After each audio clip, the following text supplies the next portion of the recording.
नमस्कार। त्रेता युग की ये कथा है। सुखदेव नामक एक राजा था। वो बहुत बड़ा प्रजापालक था। उसके अंदर परोपकार की भावना इतनी तीव्र थी कि वो सदैव उसके अंदर ही रत रहता था। यहाँ तक कि अपने सुख, अपने ऐशो आराम को तो वो छोड़ ही देता था, लेकिन ईश्वर की पाठ पूजा, भक्ति, भजन एवं धर्म ध्यान करने का समय भी उसको नहीं मिलता था। एक दिन वो किसी जंगल के रास्ते से जा रहा था और सामने से काले भैंसे पर बैठे हुए यमराजा अपने हाथ में लंबी चौड़ी एक किताब लेकर आ रहे थे। राजा ने यमराजा को प्रणाम किया और कहा कि यमराजा, आपके हाथों में ये क्या है? तब यमराजा ने ये कहा कि ये हमारा बही खाता अकाउंट बुक है और उस अकाउंट बुक में उन व्यक्तियों का नाम है जो धर्म, ध्यान, भजन इत्यादि में लगे हुए होते हैं। इतना ही नहीं, जिनको ईश्वर प्रिय है उन सब के इसके अंदर नाम लिखे हुए हैं।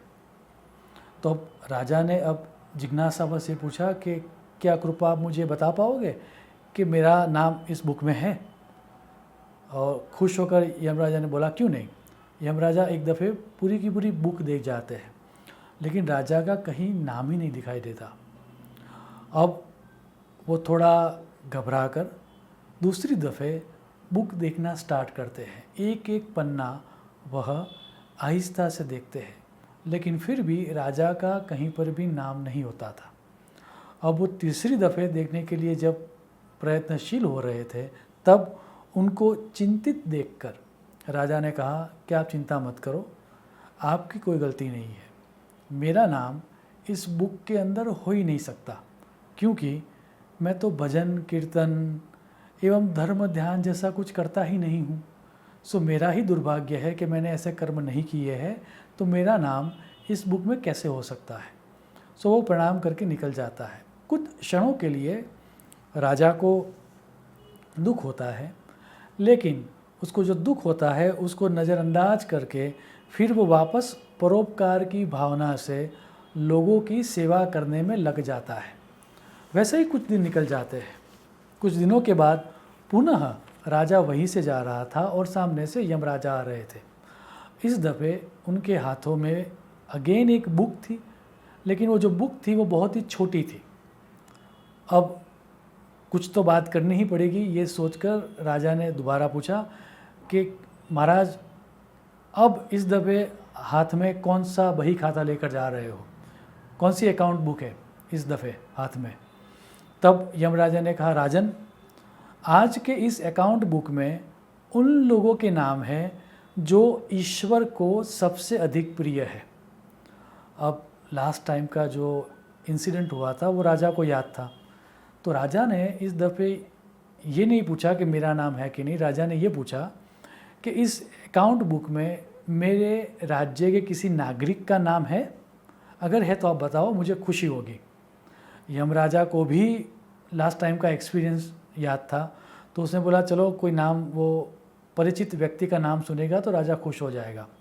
तो वो अकाउंट बुक जैसे ही ओपन वो करता है, पहले पन्ने पर ही राजा सुखदेव का नाम था। यमराजा उनका नाम उनको दिखाते हैं बुक में। खुद का नाम उस बुक में देखकर राजा को बड़ा आश्चर्य होता है और राजा यमराजा से ये प्रश्न पूछता है कि मुझे लगता है कहीं कोई गलती हो गई है, क्योंकि मैंने तो कभी पाठ पूजा की ही नहीं है।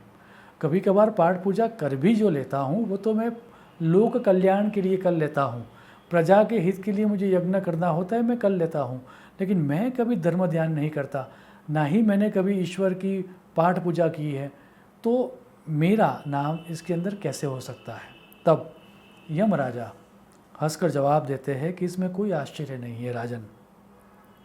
जो लोग संसार में परोपकार करते हैं, निस्वार्थ होकर समाज कल्याण के कार्यों में लग जाते हैं, खुद की मुक्ति के लिए या खुद के कल्याण के लिए प्रयत्नशील न होते हुए लोगों के कल्याण के लिए प्रयत्नशील रहते हैं, वैसे लोग ईश्वर को सबसे अधिक प्रिय होते हैं।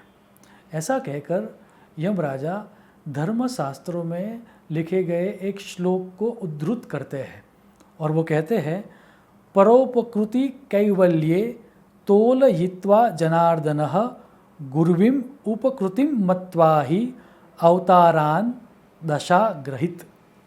अर्थात एक बार स्वयं विष्णु भगवान को ये तोलना था कि कौन सी चीज़ ज़्यादा मूल्यवान है, परोपकार या फिर मोक्ष का पद।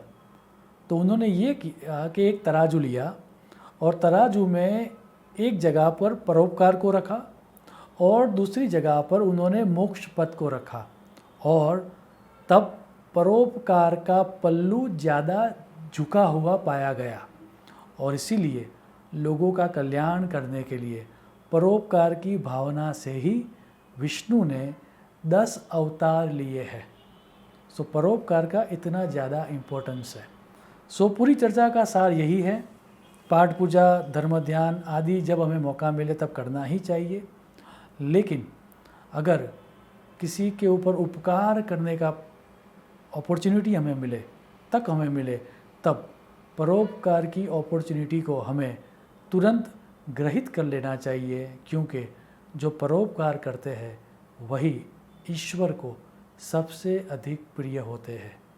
शुभम भवतु। प्रणाम।